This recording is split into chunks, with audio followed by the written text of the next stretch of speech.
Hey guys, today we're talking about political media, Unit 2 objective. You guys will to understand how politics and the media works by analyzing the various elections and the impact the media has on them. So essential bits of information about politics and media. So political coverage is primarily visual. You like to see things, see the candidates, see commercials. Very visual. The buttons, the T-shirts, the signs, very visual. Focus on image and drama takes attention off of policy issues. So it's all about who the person is, drama, and the media really loves drama. So anything goes with political commercials. Seem to keep getting worse and worse and worse. Is mudslinging all over the place. And lack of media literacy can threaten democracy. If you don't understand how the media influences politics, well, you're probably going to vote wrong or not vote at all, and it's not going to be good. Right, so lack of knowledge. So many voters are pretty ignorant when it comes to politics. They just don't do research. They go with either A, their party, or B, some ad they see or hear on the radio or TV. And they have to do no extra research. Well, you should research. You should always go on factcheck.org. Go to the websites and compare the candidates and see which candidate aligns with your way of thinking. That's the best way to do things. And so people lack of knowledge about political process, combined with the glut of information, it's hard to discern what's fact, what's fiction, what's fake news. Okay, are the Russians hacking your Facebook and sending fake news? That could be. Happened last election in 2016. So, it's hard telling. And so we need to be literate in our media to understand politics. So the echo chamber, this is a big thing right now with Facebook, is all the likes and shares and stuff you read. Facebook knows that, and so they tend to show you more of the same stuff. So if you like all these conservative sites and posts, that's what you're going to see. If you like all these liberal posts and sites, that's what you're going to see. Okay, it's an echo chamber. So basically, what you believe, what you think, that's what you're going to see all the time. And that's just the way it is, unfortunately, on social media. Okay, you tend to like and view things that think the way you think, but really, we need a well-balanced social media use. We can't get all your information from one source because chances are it's going to be biased, and it's not going to be very good, and you will be an ignorant voter. And so the result is I'm right and you're wrong, and I'm right and you're stupid. Society, you see that all the time, especially on social media. It's really bad. Even on the 24-hour news cycle, Fox, CNN, MSNBC, it's all the same, especially yelling at each other. I'm right, you're wrong, and we're the only know the truth. It's more of an echo chamber. You got to broaden your horizons out there.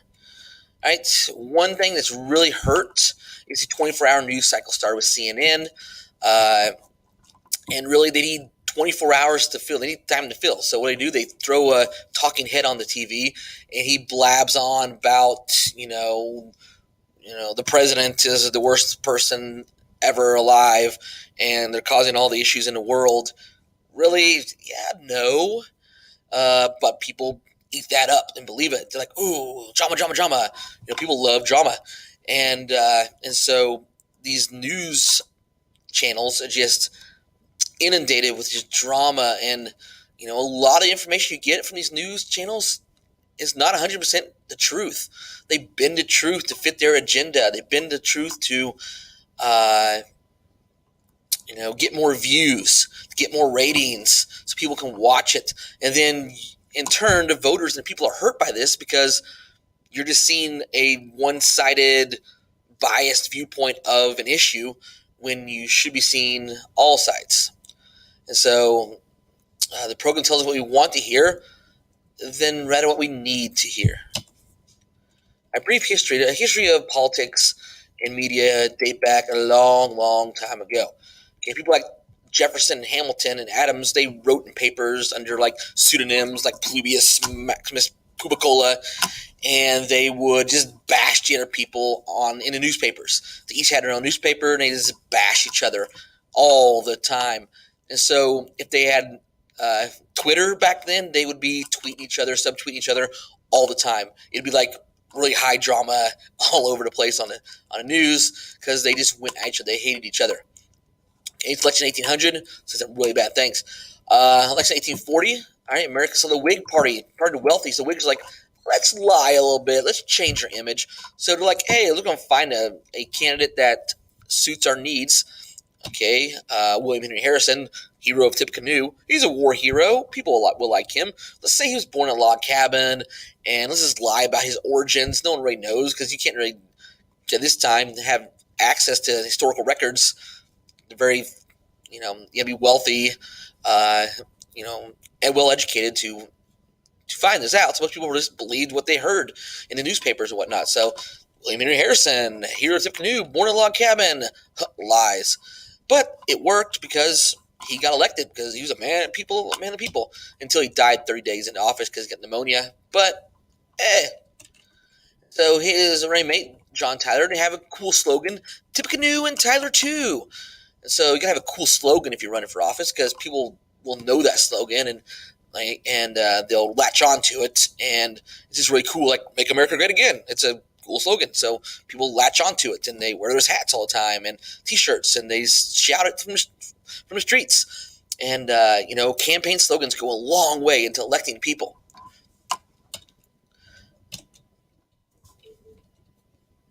Phil, please come to the comments area. Phil, to the comments area, please.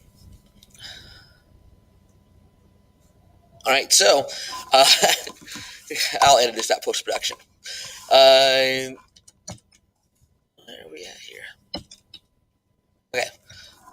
So, August 21st, 1858, Lincoln-Douglas debates. These are like the quintessential political debates. Okay, 3-hour debate propelled Lincoln to public spotlight. Everybody started loving Lincoln for a stance against slavery. All right, it never really came out against slavery because he probably would have been elected. But this really propelled him in that spotlight, these debates with Douglas. He lost. He ended up winning because he became president, large part thanks to his popularity from these debates. And so Roosevelt delivered his fireside chats to comfort the nation during World War II, Great Depression. People needed a soothing voice, a familiar voice, someone who's going to tell them it's going to be okay. And Roosevelt was that man. With his fireside chat, you sit next to the fire, turn the radio on, and you listen to Roosevelt talk about the politics of the world. Then Eisenhower comes along. He hardens his TV. His commercial, I like Ike, you like Ike, we like Ike, I like Ike. And they're a catchy slogan, I like Ike. You're going to vote for the guy because you like him. Right? The first televised debates, Nixon-Kennedy, that was a big deal. Okay, so if you listen on the radio, Nixon won the debate hands down. Okay, you listen on TV, Kennedy won hands down. Why? Because Kennedy was a better-looking guy. He came back from California, from riding in a convertible. He's all tan, youthful-looking. He used makeup so he looks better on TV. Nixon just got out of the hospital, and so he gets on stage. He's all clammy and he's white, and it doesn't look good at all. So people watching on TV like, man, I'm not voting for this guy to be president because he looks like he's going to die tomorrow.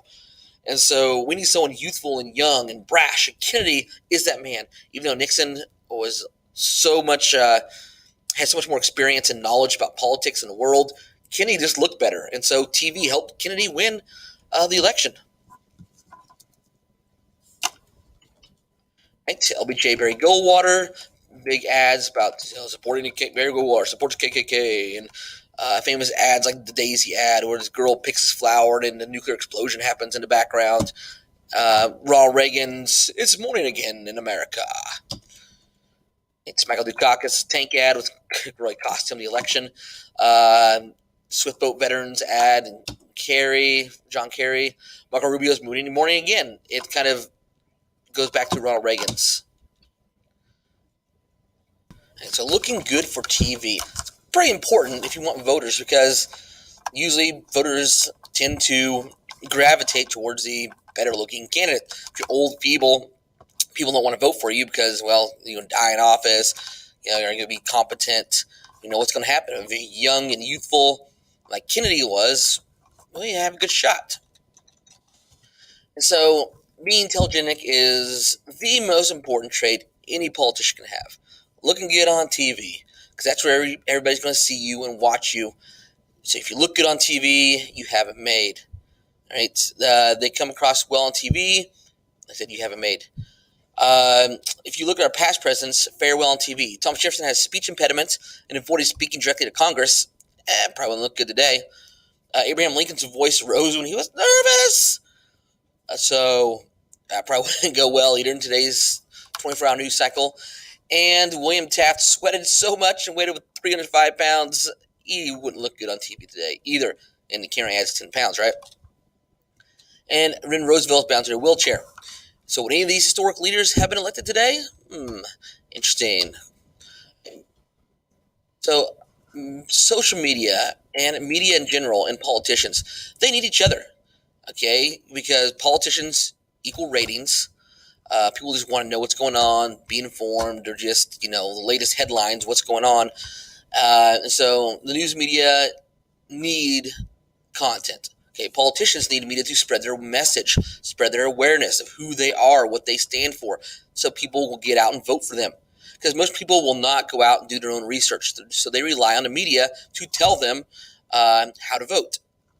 So in 2008, two reporters who endorsed John McCain were actually denied access to Obama's press plane because, well, if you're endorsed to your candidate, why do I want you on my plane? You're probably just going to dig up dirt on me or whatnot. And so that happens often. To maintain their access to public figures, reporters and news outlets have to keep from upsetting them. They have to be nice. Okay, that has not been so well with Donald Trump because he always just bashes the media all the time. Calls CNN fake news. And the focus has shifted from investigative journalism to boosting ratings and raising advertising fees.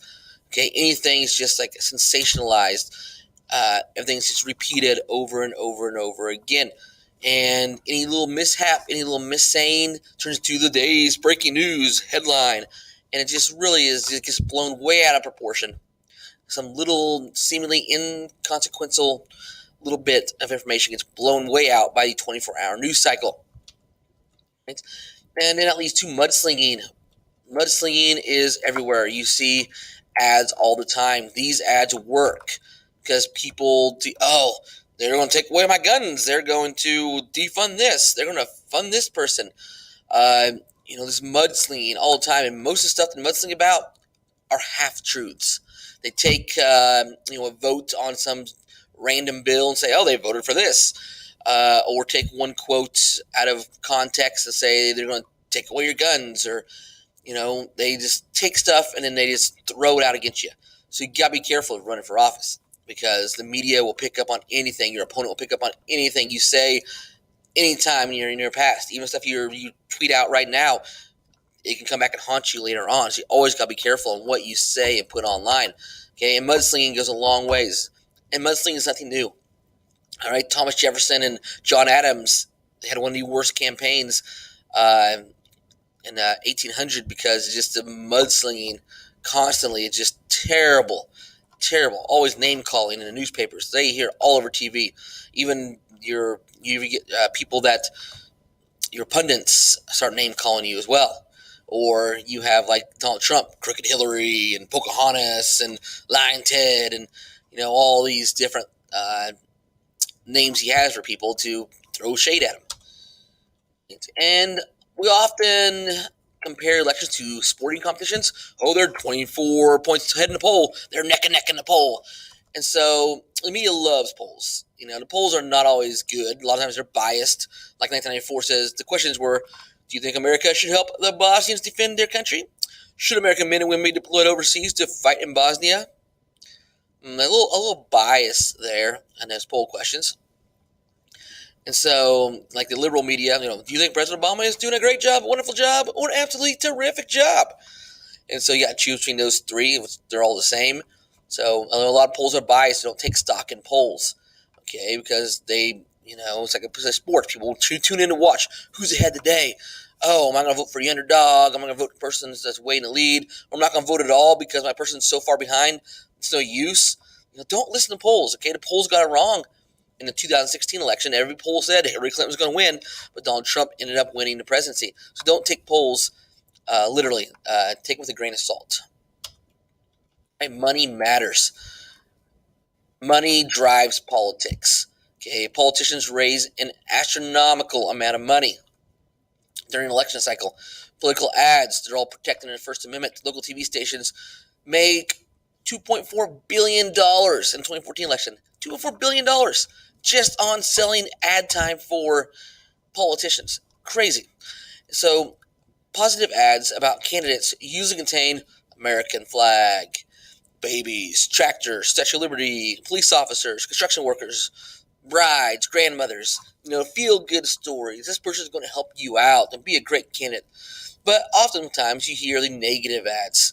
They're black and white, they zoom, read facts stamped on TV a lot of times, and claims usually stretched. They take stuff out of context, and most of those are mudslinging ads you cannot believe because they are falsehoods trying to convince you to vote for that candidate and against the person they're throwing shade against. How much money is spent? Well, in the last election, you see Hillary Clinton spent $256 million. Donald Trump, $51 million. Well, he didn't have to spend a lot because he had a lot of his own personal money. He's rich already.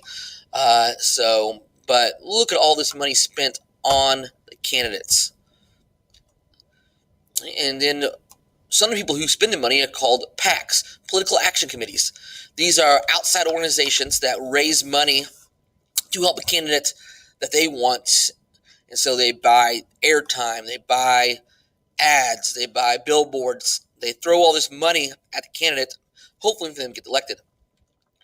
And so how to be literate through all this mud and all this jargon.